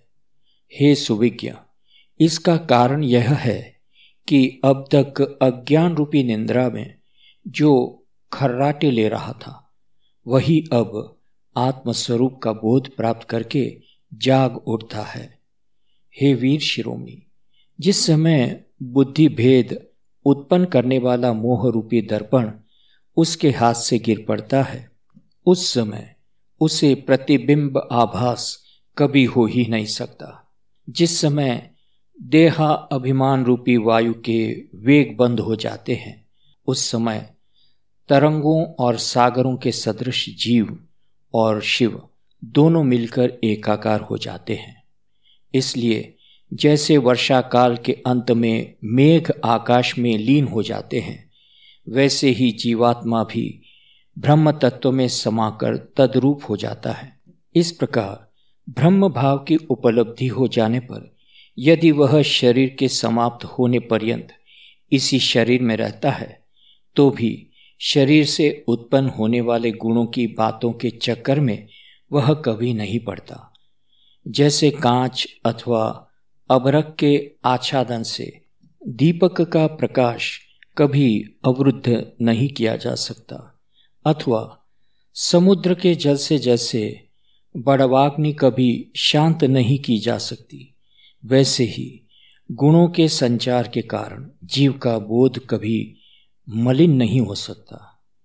जैसे आकाश का चंद्रमा जल में प्रतिबिंबित होने पर भी जल से सदा निर्लिप्त रहता है, वैसे ही चाहे वह शरीर में निवास करता हुआ भले ही दृष्टिगोचर हो, पर फिर भी उसे शरीर के धर्म नहीं लगते।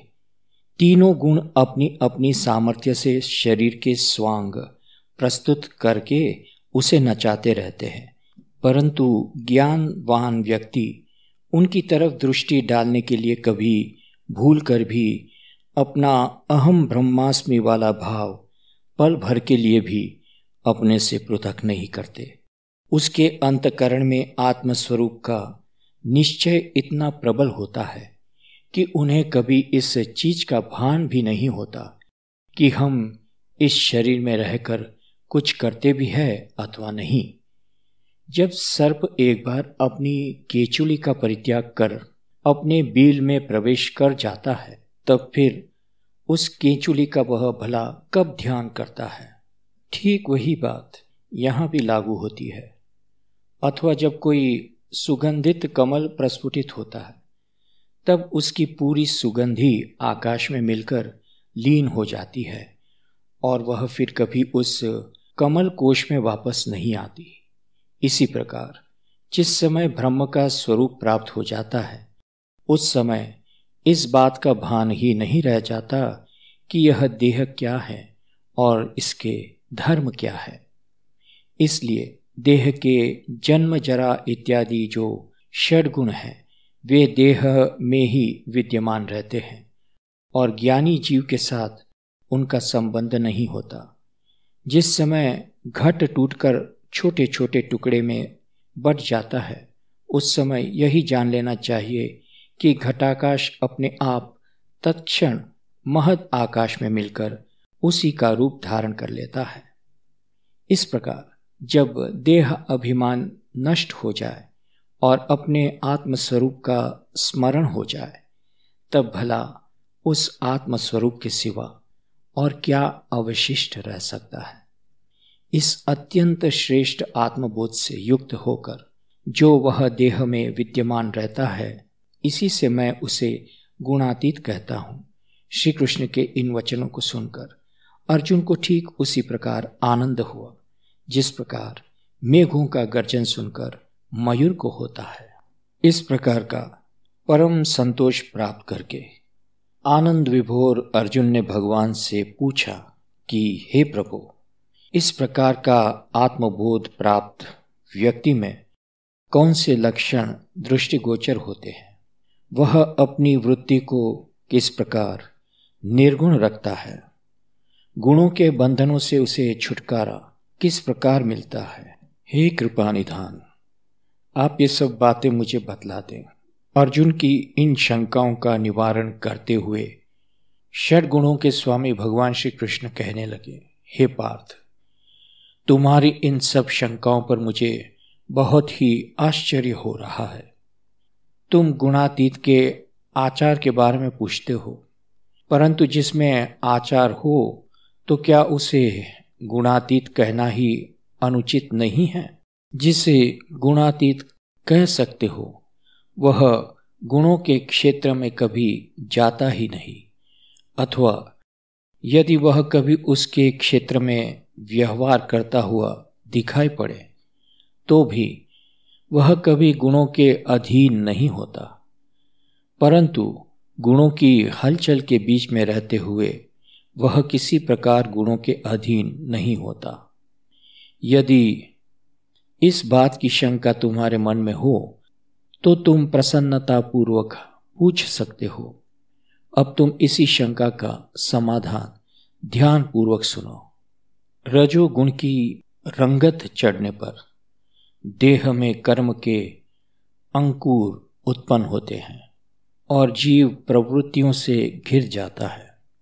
उस दशा में जिस व्यक्ति को इस प्रकार का अभिमान छू भी नहीं जाता कि एकमात्र मैं ही कर्म करने वाला हूं, अथवा कर्मों के निष्फल होने पर भी जिसे कोई क्लेश नहीं होता, अथवा जिस समय सत्वगुण की वृद्धि होने के कारण समस्त इंद्रियों पर ज्ञान तेज का प्रसार होता है, उस समय विद्या अभिमान अथवा संतोष से जो अति प्रसन्न नहीं हो जाता, अथवा तमोगुण बढ़ जाने पर भी जो मोहग्रस्त नहीं होता और मन में अज्ञान का खेद नहीं करता, जो मोह के अवसर पर ज्ञान के लिए उत्कंठित नहीं होता तथा ज्ञान के अवसर पर कर्म का त्याग नहीं करता और अपने द्वारा कर्म हो जाने पर भी दुखी भी नहीं होता, जो ठीक वैसे ही कोई भेद नहीं करता जैसे सूर्य प्रातः, मध्याह्न और सायं इन तीनों कालों का कोई भेद नहीं करता। उस व्यक्ति में ज्ञान उत्पन्न करने के लिए भला किसी अन्य ज्ञान रूपी प्रकाश की क्या आवश्यकता है? समुद्र को भरने के लिए क्या कभी वर्षा ऋतु की आवश्यकता हुआ करती है? अथवा यदि वह कर्म करे तो भी क्या कभी कर्मठता उसके साथ संलग्न हो सकती है? हिमालय भी क्या कभी ठंडक से कांपता है? अथवा मोह का अवसर मिलने पर क्या कभी वह ज्ञान का त्याग कर सकता है? ग्रीष्म क्या कभी अग्नि को भी जला सकता है? इसी प्रकार इन गुणों का कार्य भी स्वतः ही होता है और वे आत्म सत्तात्मक है। यही कारण है कि वह उन गुणों के विवेचन के चक्कर में नहीं पड़ता। उसे इस प्रकार का पूर्ण ज्ञान हो चुका रहता है, इसलिए वह इस देह का ठीक वैसे ही आश्रय लेता है जैसे कोई बटोही रास्ता चलते समय रास्ते में ही किसी स्थान विशेष पर कुछ काल के लिए रुक जाता है। जैसे युद्ध भूमि जय और पराजय में शामिल नहीं होती, वैसे ही वह भी लाभ हानि का हिस्सेदार नहीं होता और न तो वह गुणों के साथ मिलता ही है और न कर्तृत्व को ही स्वीकार करता है। जैसे शरीरस्थ प्राण अथवा किसी के घर में अतिथि के रूप में रहने वाला ब्राह्मण अथवा चौराहे पर स्थित खंबा अपने अगल बगल की बातों से सदा उदासीन रहता है, वैसे ही वह ज्ञानी व्यक्ति भी अपने शरीर में एकदम उदासीन भाव से रहता है। हे पांडव, जैसे मृगजल की तरंगों से मेरुगिरी अस्थिर नहीं होता, वैसे ही गुणों के मनमाने उपद्रव से वह ज्ञानी व्यक्ति भी अस्थिर नहीं होता।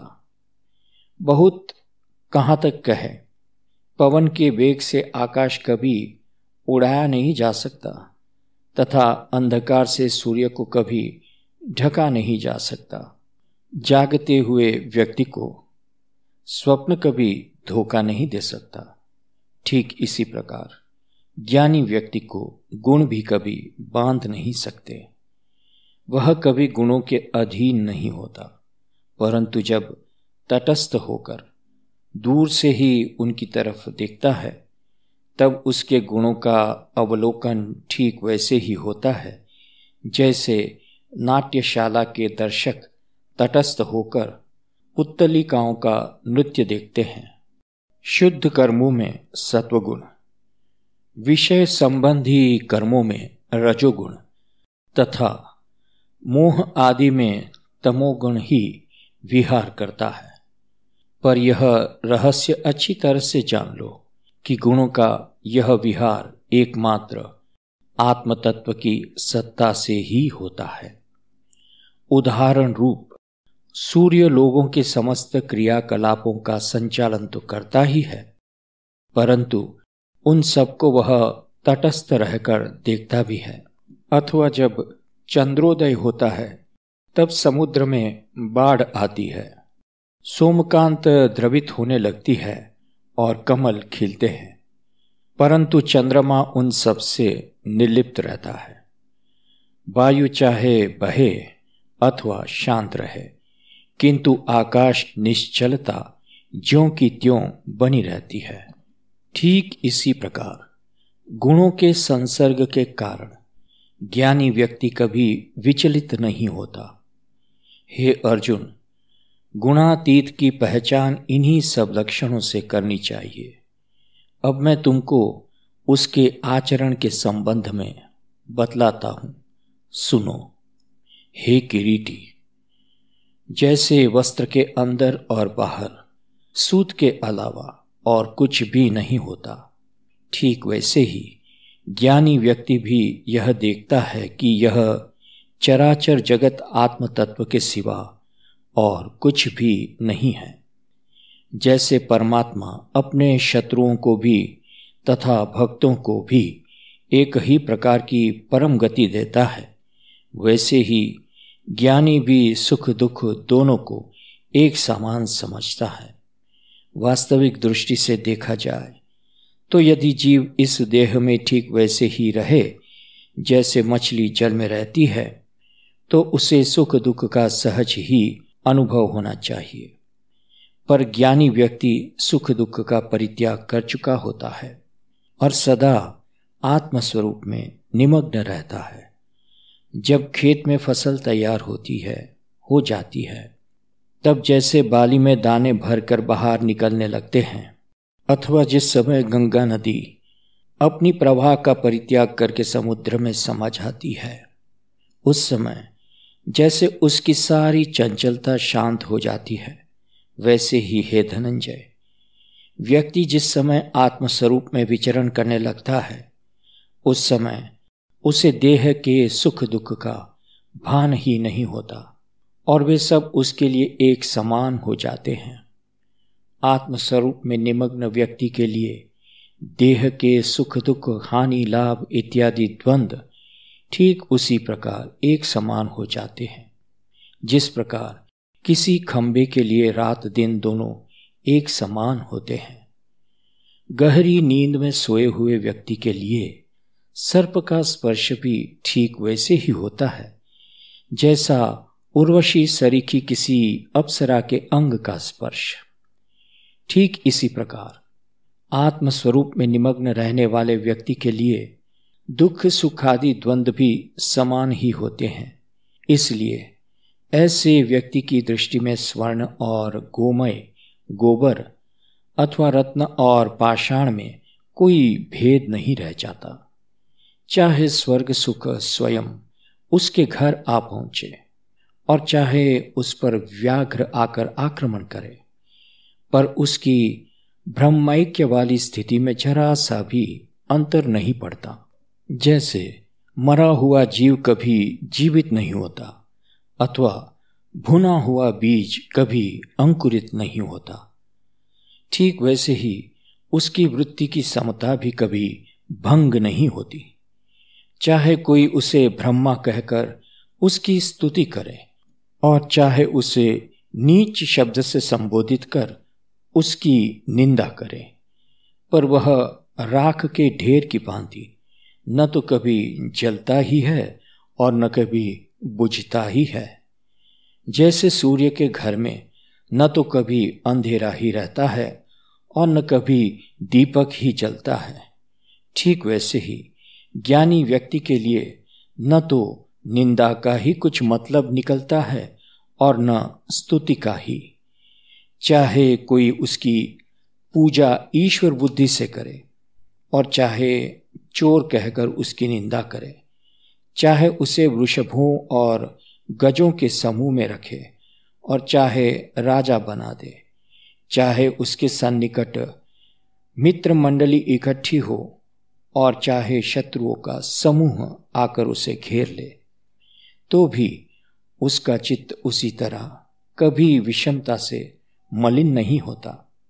जिस तरह सूर्य के तेज के लिए न तो कभी रात्रि ही होती है और न कभी सवेरा ही होता है, अथवा जैसे षड ऋतुओं के आने जाने पर भी आकाश सदा निर्लेप ही रहता है, उसमें आचार का एक और लक्षण दृष्टिगत होता है कि उसे इस बात का कभी भान ही नहीं होता कि वह कोई कार्य कर रहा है। वह कर्मों का त्याग कर देता है और प्रवृत्ति का उन्मूलन कर डालता है।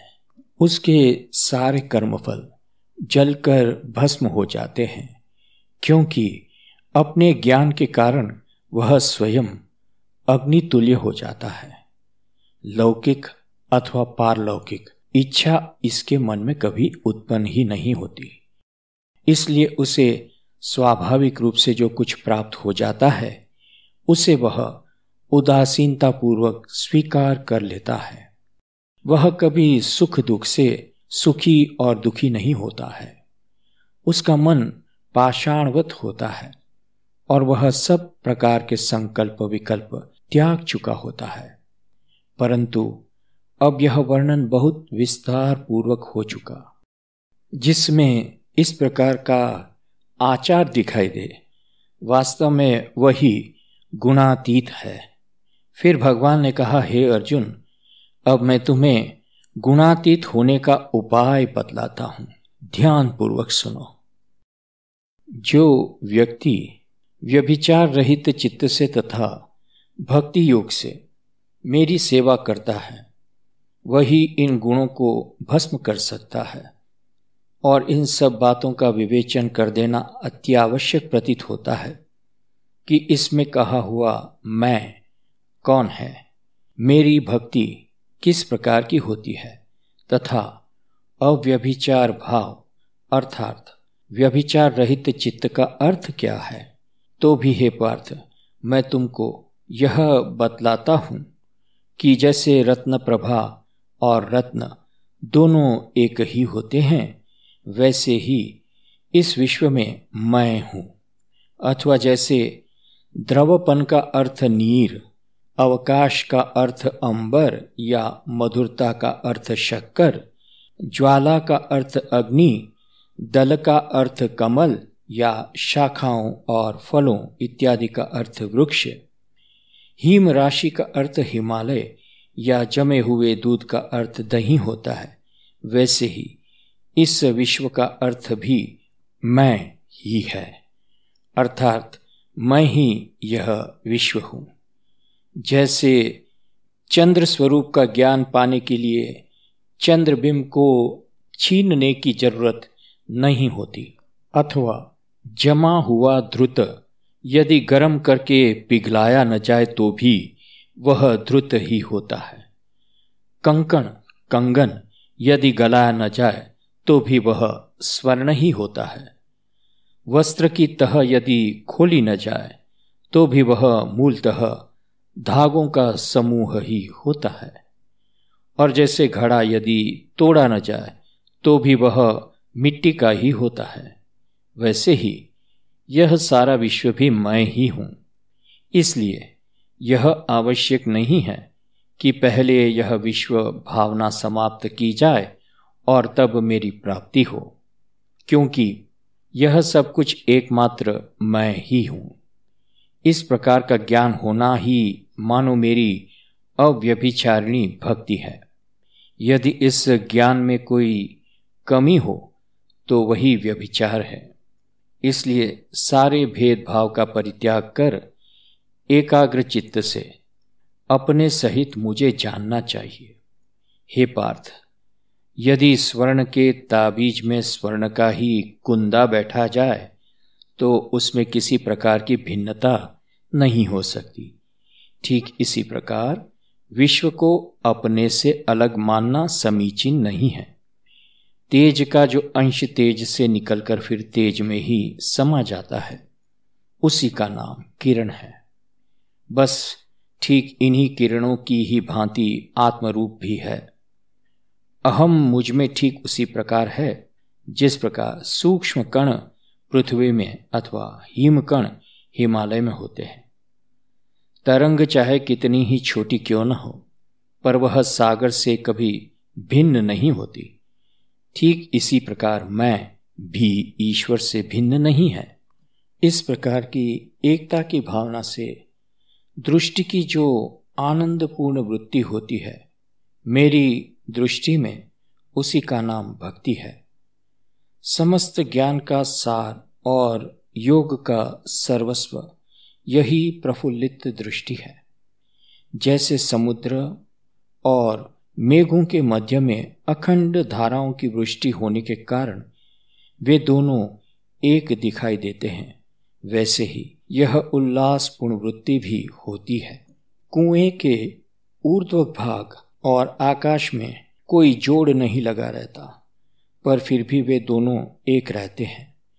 ठीक इसी प्रकार ज्ञानी व्यक्ति भी बिना किसी जोड़ के उस परम पुरुष के साथ एक रहता है। जैसे प्रतिबिंब से लेकर बिंब पर्यंत प्रभा फैली हुई रहती है, वैसे ही यह सोहम वृत्ति भी जीवात्मा से लेकर परमात्मा पर्यंत पहुंची हुई होती है। जब इस प्रकार की सोहम वृत्ति एक बार बन जाती है, तब व्यक्ति उस वृत्ति के साथ स्वतः परमात्मा तत्व में समा जाता है। जैसे लवण कण जब एक बार सिंधु में मिलकर गल जाता है, तब फिर उसका गलना बंद हो जाता है। अथवा हे पार्थ, जैसे तृण को भस्म कर चुकने के बाद स्वयं अग्नि भी बुझ जाती है, वैसे ही जब एक बार ज्ञान के द्वारा भेद बुद्धि नष्ट हो जाती है, तब फिर वह ज्ञान भी अवशिष्ट नहीं रह जाता। उस समय यह कल्पना भी समाप्त हो जाती है कि मैं परे अथवा उस पार का है, और यह भावना भी समाप्त हो जाती है कि भक्त इधर अथवा इस पार का है। और इन दोनों की जो मौलिक शाश्वत एकता है, एकमात्र वही शेष रह जाती है। हे किरीटी, जब इस प्रकार ब्रह्म ऐक्य का आलिंगन हो जाता है, तब फिर गुणों पर विजय हासिल करने की कोई बात ही नहीं रह जाती। हे मर्मज्ञ अर्जुन, इसी स्थिति का नाम ब्रह्मत्व है, और यही ब्रह्मत्व मेरे भक्तों को मिलता है। मैं तुमसे एक बार और कहता हूं कि इस संसार में मेरा जो इस प्रकार का भक्त होगा, यह ब्राह्मी अवस्था उसकी सेवा एक पतिपरायण स्त्री की भांति करेगी। जैसे नदियों के जल प्रवाह के लिए समुद्र के सिवा अन्य कोई उपयुक्त स्थान नहीं होता, वैसे ही जो मेरी सेवा ज्ञानपूर्ण दृष्टि से करता है, वह बिना ब्रह्मत्व वाली दशा को सुशोभित किए नहीं रह सकता। इसी ब्रह्मत्व को सायुज्य नाम से पुकारते हैं, और इसी को मोक्ष नाम का चौथा पुरुषार्थ भी कहते हैं। यह ठीक है कि मेरी सेवा ही ब्रह्मत्व प्राप्ति का साधन है, पर इतने से ही तुम यह न समझो कि मैं साधन मात्र हूं। हो सकता है कि तुम्हारे चित्त में ऐसी भावना उत्पन्न हो, इसलिए मैं यह स्पष्ट कर देना चाहता हूं कि मैं से भिन्न ब्रह्म कोई चीज नहीं है। हे पांडव, ब्रह्म का अर्थ मैं है, तथा ऐसे समस्त शब्दों से मेरा ही अभिप्राय होता है। हे मर्मज्ञ, जैसे चंद्रमंडल और चंद्रमा दोनों पृथक पृथक दो चीजें नहीं हैं, वैसे ही मैं और ब्रह्म इन दोनों में लेश मात्र का भी भेद नहीं है। जो चीज शाश्वत, अचल, स्पष्ट, धर्म स्वरूप, आनंदमय अपार और अद्वितीय है। किम बहुना सारी अभिलाषाओं का परित्याग कर विवेक जो पद प्राप्त करता है और ज्ञान की जो परम सीमा है, वह सब मैं ही हूं। भक्तवत्सल भगवान श्री कृष्ण इस प्रकार की बातें पांडुनंदन अर्जुन से कह रहे थे। यह सुनकर धृतराष्ट्र ने कहा, हे संजय, बिना पूछे तुम ये सब निरर्थक बातें क्यों कर रहे हो? इस समय जो चिंता मेरे मन को सता रही है, पहले वह तुम दूर करो। तुम पहले मेरे पुत्रों की विजय वार्ता सुनाओ। यह सुनकर संजय ने मन ही मन कहा कि विजय वार्ता को इस समय रहने दो। धृतराष्ट्र की इन सब बातों को सुनकर संजय का मन आश्चर्य से भर उठा। उसने अपने मन में कहा, अहो, खेद है, इसके अंतकरण में भगवान के प्रति कितना द्वेष भरा हुआ है। फिर भी वे कृपालु भगवान इस पर कृपा करें और यह विवेक रूपी औषधि का सेवन करे, जिसमें इसका मोह रूपी महाव्याधि नष्ट हो जाए। जिस समय संजय के मन में यह विचार उत्पन्न हुआ, उस समय भगवान और अर्जुन के संवाद की बातें स्मरण करते करते उसके हृदय में आनंद का उद्रेक हो आया।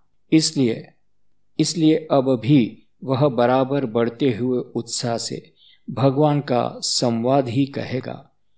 उस संवाद के शब्दों का भावार्थ मैं आप लोगों के चित्त में अंकित करने का यत्न करूंगा। हे श्रोतावृंद, श्री निवृत्तिनाथ का दास यह ज्ञानदेव आप लोगों से विनम्र निवेदन करता है कि आप लोग मन लगाकर इसका श्रवण करें।